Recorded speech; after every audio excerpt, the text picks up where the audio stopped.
Hey guys, welcome back to World of Warships. Today we're taking a look at a brand new French destroyer, the Chateaurenault. Apologies for pronunciation, as always around here, but this is going to be available for research points. 62,000 research points and has a very unique torp angle. Everything positioned up front, and we get a torp reload booster. Being a French DD, we're also pretty fast, so that might mean some YOLO plays. I actually had a lot of fun running a torp build and trying to YOLO in and dev strike some battleships. We'll get a few of those, in fact, in this video. So for research points, you're getting yourself a tier 10 French DD with the Cassard mechanics here with these torpedoes. High alpha damage at close range, but it falls off as we get out to distance. Speaking of distance, yes, that mini-map is correct. 20-kilometer torps here on this ship. However, at 8 kilometers, they fall off dramatically. These torps start at a 19,500 alpha damage, so pretty high, although nowhere near Cassard levels. Get more range, though, than Cassard, remember. But at that 8-kilometer threshold, it's like 8.1 or 8.2, it drops down to 9,700, basically cutting the torp alpha damage in half at 8 kilometers and beyond. So pretty massive reduction there. But the flexibility going to 20 kilometers cannot be overstated. This is really, really nice to have. You just get locked out of games sometimes as a torp DD, especially one focused on these close range. F3 shimmas, for example, it's very hard to make that work consistently. It's very fun when you can make it work, but it's not the most consistent. This is one of the reasons that Cassard felt pretty good as a torp boat, is when you were able to play at those closer ranges, the torps were incredible, but then they had this damage fall off mechanic that allowed you to have a little more range than the very limiting like F3 shimma example here. Torpedo reload booster means that we get to launch out 24 torps total, and sometimes that's actually going to clip a gearing here in this one. Amazing ability to just dump an incredible amount of torpedoes out. These torps are actually quite fast as well. 75 knots base means that with a few buffs, over 80 knot torps at these closer range doing massive damage. They're very nice to use. This ship also has a ton of HP, if you've noticed, over 30,000 HP here with French DD saturation mechanics. So as you get lower on HP, the sections of your ship, the hull, the bow, the stern, that kind of thing, they lower in HP very quickly. That's what French saturation does. It means that the hits that you take at low HP deal progressively less damage. And that happens for every ship in this game, but it happens much faster in French ships. And we really need that mechanics, as this is a large destroyer with okay maneuverability. It felt a little sluggish in the turn, but we're pretty quick. Decent concealment. But no smokes here. That's a big issue. You can't smoke up if you get into a bad situation. And being such a large destroyer, if you do get caught out, even with that French saturation gimmick, you will still go down very quickly. Given that these torps are rather bow focused, it's very fun to line up a torp run on some of these battleships, as we're about to go do. Torpedo reload booster at the ready here. We're going to check to make sure Lepanto is on his way around the corner by just seeing which way his smoke is going. And just like that, we'll use our torp booster to make sure that we have torps ready for him. It's a little bit easy, though, to get yourself caught bow in, considering these torpedo angles. It's pretty decent rear firing torp angles still. 37 degrees isn't so bad, but 6 degrees forward, it feels pretty good. Probably didn't need to use all of those torps, to be honest with you. Still getting used to this ship, as this was my very first match in it. But pretty fun to go run it down at Lepanto, and we managed to live it. Close match too, you love to see it. We got to get to the next island though, as that smoke is about to run out. Big problem with not having a smoke screen yourself. You can't just go dark whenever you want to. And Marceau shots, we should be able to slow down and turn in time. A lot of HP is required for these YOLO rushes. You got to time it right. We got to be using island cover, but fortunately we're fast. 41 knots here, buffed also with a 20% engine boost, means we can get well over 50 knots here. That should allow us to close distances pretty quickly. Or wait behind islands, probably the smarter play, for enemies to push around them. And yes, this poor Colombo. We say poor Colombo. I mean, I don't feel too bad about doing this to a Colombo, but it's looking like we can line up this torp run for him. The angles here help us so much. The other French destroyers can do this as well, okay? It's totally possible for them to do it. Some of them have higher alpha damage anyway. but they just don't have the forward-facing torp angles. Cassard only has 30-degree forward-firing angles. Makes it hard to pull off some of these torp runs where we need all of the torps, not just one side. Leaves us open to dying before we actually get all the torps off, which did not happen in this one. Kleber can also run these sorts of plays, as well as a Marceau. Kleber has 18-degree forward firing angles, which helps it out a lot there.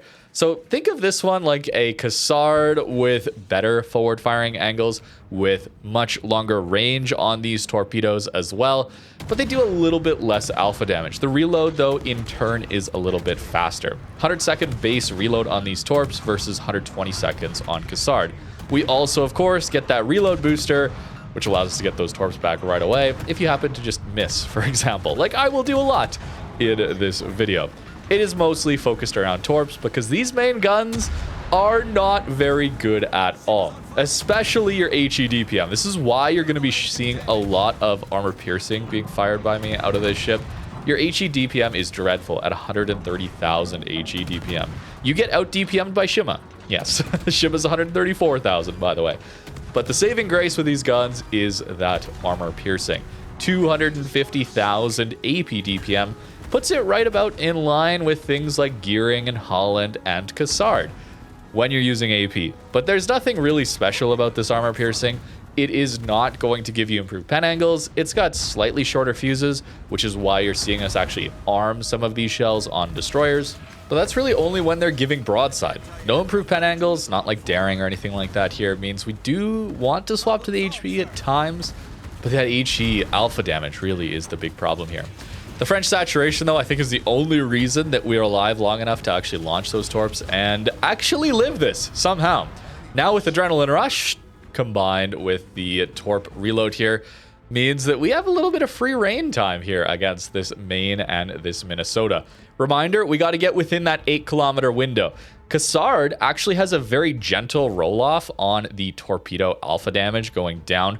That one starts at 7 kilometers, so a little earlier, but it gradually drops off all the way to its max range of 13.5 kilometers. Here, it's very fast. You got to think about it a bit like the way submarine torps start at very low damage and then instantly ramp up around 3 kilometers. It's kind of that same idea. Once you get that 8-kilometer window, they drop off pretty much right away. Massive error here, by the way. We're about to just get lit. You might be tempted to greed for all the bow torps left and right side here. You got to watch out that you don't just get spotted by charging in. We definitely don't have the HP to deal with that here.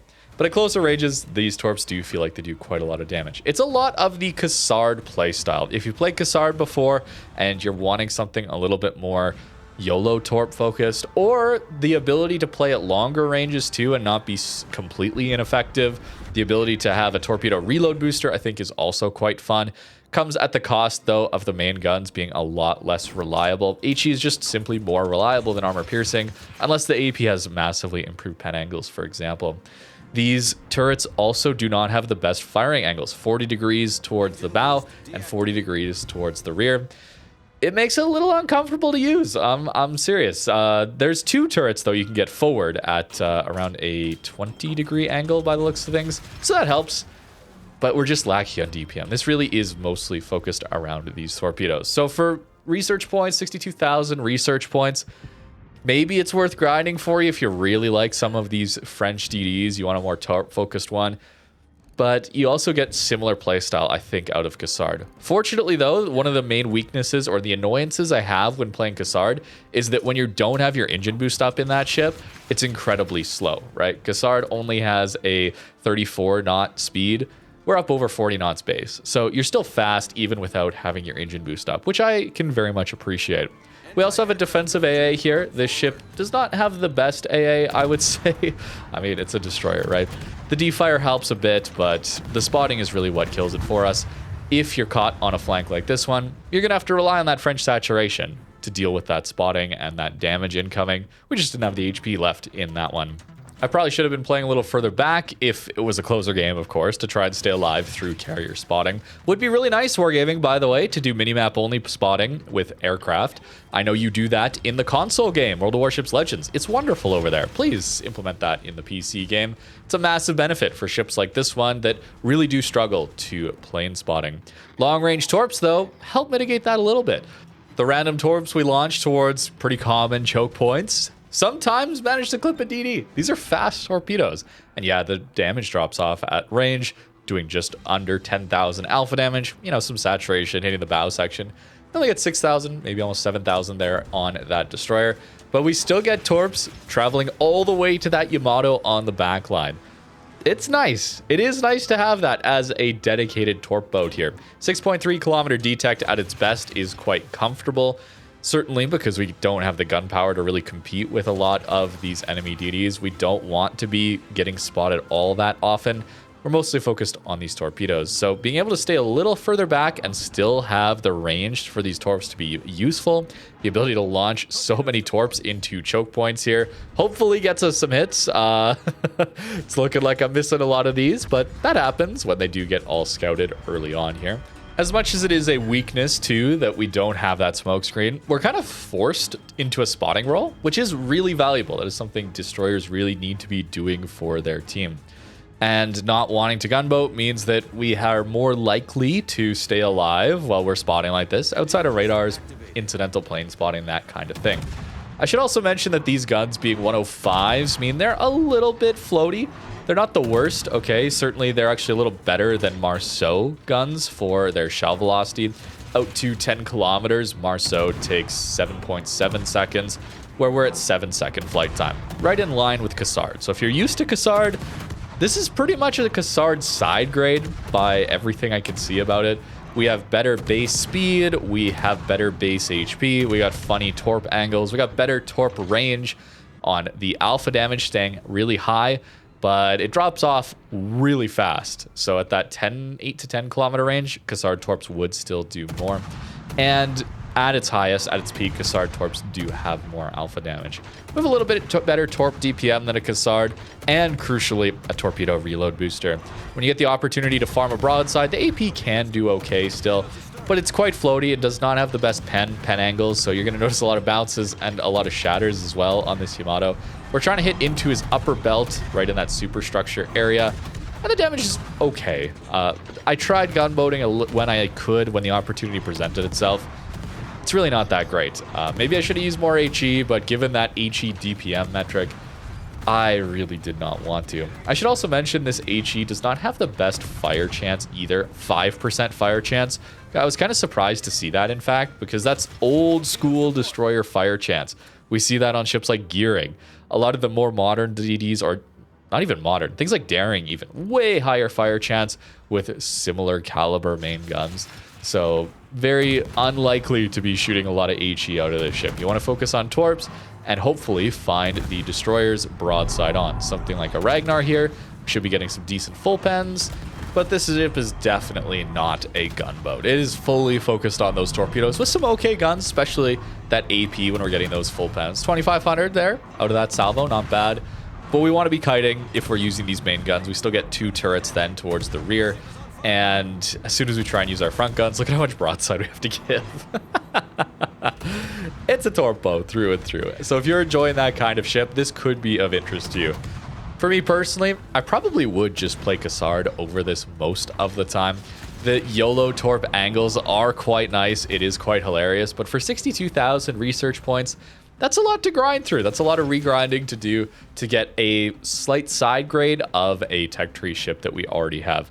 Maybe those torp angles are good enough for you to consider it, but for me, it feels like I just would rather play a Cassard if I'm doing this sort of playstyle. That ship already has the flexibility of the dynamically changing torp alpha damage while retaining more usable guns for the most part. Sure, it's still not a gunboat, but it's a better hybrid ship than the Châteaurenault here, and much more able to farm down ships that are angled. We don't have to just find broadsides exclusively. The torps are still good enough to alpha damage out that Vermont. That would have not been inside our 8 kilometer window, so that would have been minimum damage on those torps. They still do 9,000 alpha damage or so, almost 10,000, which is still pretty decent. That's close to Holland alpha damage out of the Torps at their minimum. It's one of the reasons that Cassard feels like a pretty solid Torp boat as well, is at their worst, they're still decent Torps. But when they're at their best alpha damage, they go pretty crazy. And you have to get closer for that. You got to be within radar ranges. You got to be worried about those plane spots coming over. It can be challenging to play a Torp boat in 2026. I'm sure that's not news to you. And this one, it was a little bit tricky to make it work in every scenario. But thanks to that extra Torp range, it didn't feel like I was completely useless in a lot of these battles. And I was always interested in looking for those opportunities to YOLO in, catch people off guard, torp from behind islands, get surprise attacks. It was really fun in that regard, and the completely bow-on angles of the Torps allowed me to just poke my nose in a lot of those situations, where with other DDs, I would be exposing a lot more of my ship to get those surprise launches on enemies, and probably not have French saturation either. It's an interesting ship, but it's pretty similar to the playstyle we find already existing in the tech tree. And as for the build that I was running on this ship, it was mostly Torp focused, of course. So on our commander here, we definitely want to be taking Fill the Tubes as well as Swift Fish. That gets us up to this nice 83 knots of speed and a 90-second reload time, at least with a bit of a hybrid build, still going some guns. We need to be able to defend ourselves a bit if we're getting pushed by some of those gunboats. And that does pump the AP alpha damage and DPM here pretty high when fully built, of course, and the HE DPM is still quite anemic, unfortunately. Definitely running Survivability Expert, Last Stand. I noticed the engine and rudder got knocked quite often on this ship, even with preventive maintenance, so we definitely need those, as there is no going dark in a smoke. So your survivability is your speed, and if you do get hit, then the French saturation can take over. Running full concealment gets us down to 6.3, which is pretty good considering the size of this destroyer. It's quite large. Makes sense, though, that we need good concealment, considering the guns on it.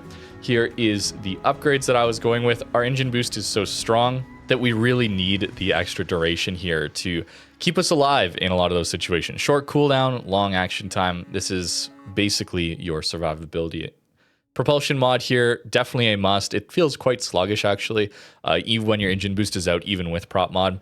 This 770 meter turning circle radius did not feel very good to me. It's only a little bit worse than things like Kleber on 740, and Cassard is at 610, which is quite a bit better. Marceau also at 740. I don't know why. This one felt a lot worse to me. Maybe it's because it's a larger ship, I suppose, but it did not feel like it turned very well to me, and we ate a little bit more damage because of that. But then we have French saturation, so that will help it out, and a lot of HP compared to these other French DDs that we see.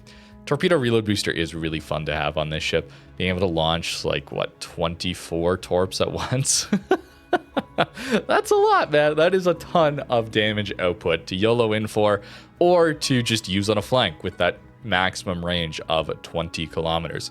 Remember, though, at that 8 kilometer threshold, it drops off pretty much instantly to half damage. I was also running the guns mod here. I did some with the Torp tubes here too. I'd probably want the Torp tubes. I was really trying to make use of the guns towards the end just to try them out more. It's not a gunboat. I would recommend you probably just go with the Torps, full send on the Torp build, get like a 76 second reload on these torpedoes before even using your booster. You get the Torps much more often, and with that range, you can constantly be dumping them out, and I think you'll be pleasantly surprised with how many just random Torp hits you get because of the absurd range here. And that's going to do it for the initial thoughts here on Chateaurenault. It's a Cassard, but slightly different, and if that's of interest to you, it is 62,000 research points. Let me know what you think in the comments down below. Thank you very much for watching, and have a great rest of your day.